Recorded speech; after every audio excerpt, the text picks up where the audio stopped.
श्री राम के माता-पिता और शिष्यों के बारे में तो सभी जानते हैं, लेकिन बहुत कम लोग जानते हैं कि श्री राम की एक बहन भी थी, जिसका नाम शांता था।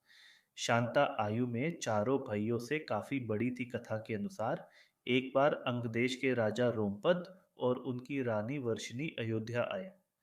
राजा और रानी को कोई संतान नहीं था।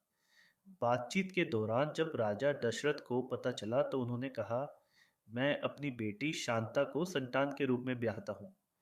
इससे राजा रोमपाद और रानी वर्षिनी अत्यंत प्रसन्न हुए। उन्होंने शांता का अत्यधिक स्नेह और परोपकार का पालन पोषण किया और माता पिता का हर कर्तव्य निभाया। एक दिन राजा रोमपद अपनी पुत्री शांता से बातें कर रहे थे। उसी समय द्वार पर एक ब्राह्मण आया और उसने राजा से प्रार्थना की कि वर्ष के दिनों में खेत की जुताई के लिए राज दरबार से सहायता प्रदान की जाए। लेकिन राजा रोमपद ने अपनी बेटी से बातचीत में ध्यान था और ब्राह्मण की प्रार्थना सुन नहीं सके। इस पर राजा ने ब्राह्मणों को अपमानित महसूस किया और वे क्रोधित होकर रोमपद का राज्य छोड़ देते हैं। वह ब्राह्मण इंद्रदेव के भक्त थे। अपने भक्त की अनदेखी से इंद्रदेव राजा रोमपद से रुष्ट हो गए और उनके राज्य में वर्षा नहीं हुई। इसके कारण फसलें मुरझाने लगी और राज्य पर संकट छा गया।